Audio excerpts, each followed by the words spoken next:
My journey began even before I was born. I come from a family of entrepreneurs. I come from a family of immigrants. My mother and father left their country of Ecuador to come to the United States, to Los Angeles, California, in search of a better life for their family, in search of the American dream. And that's when my journey began. I grew up in a family of 5. I grew up in an entrepreneurial family in Los Angeles. I started working at the age of 10.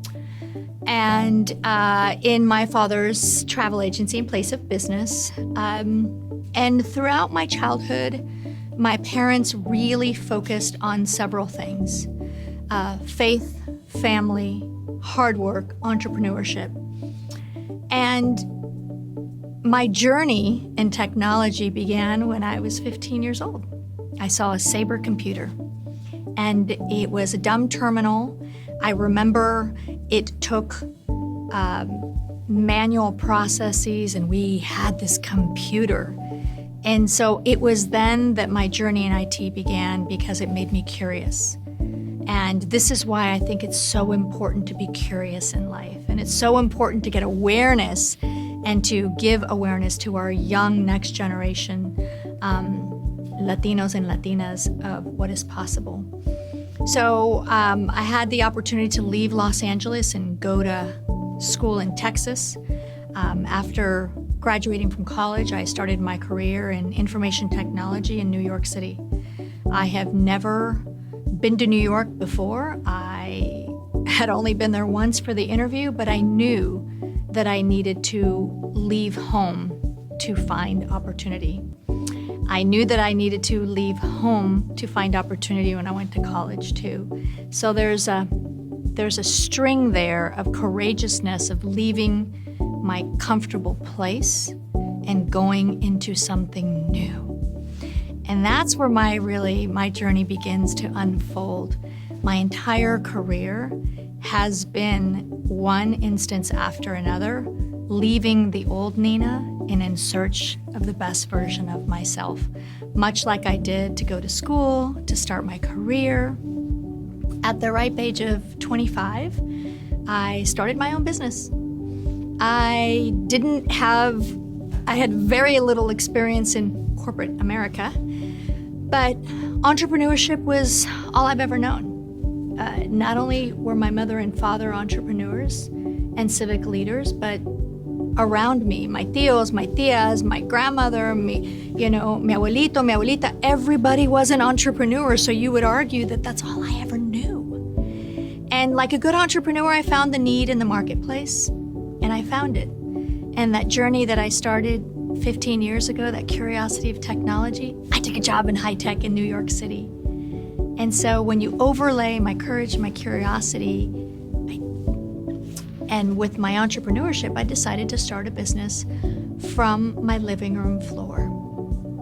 And that is where the next chapter of my journey began too. In the last 25 years has been a journey of failures, successes.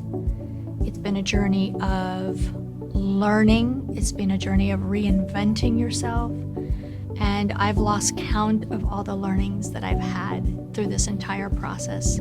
My journey as a human being evolved when I became a wife and a mother. I had 4 children in 6 years. My journey many years ago was to say yes to everything and to always be in search of the next version of myself. And I found myself really with the challenge of running a business and an entrepreneur, with at the same time the challenge of being a mother, at the same time the desire and the purpose of wanting to help my community. And those are probably the 3 things that I've kept center in the last 2 decades. Number 1, my family, growing my family. 2, growing my business. And 3, growing the impact that I could make in the community. I feel like my upbringing has shaped me to who I am today. And I feel like we have the opportunity to shape ourselves to who we want to be. My theme began to be awareness and getting to know myself I believe that one should know themselves, know your natural strengths, and exploit the crap out of them. Lean into those natural strengths, build a reputation for yourself in those strengths. I spent a lot of time working on my strengths versus my weaknesses. I surrounded myself by good people that would augment, and I learned that you don't do anything by yourself anyways. Anything that's meaningful and impactful, you'll do as a team. And so the value of running a good team and surrounding yourself by a good team has been a life lesson. So if I had to sum up the last 25 years, they would be one of learning and one of awareness. Now that I have more years behind me than I do ahead of me, it's very clear to me that with awareness, there is choice. Without it, there's only habit. And so Confucius had it right when he said, know thyself. And that's what I would invite people to do, is to get to know themselves and define their edges and define opportunities for the next level of themselves, because everyone has a next level. Everyone. The question is, are you aware of those opportunities to take it to your next level?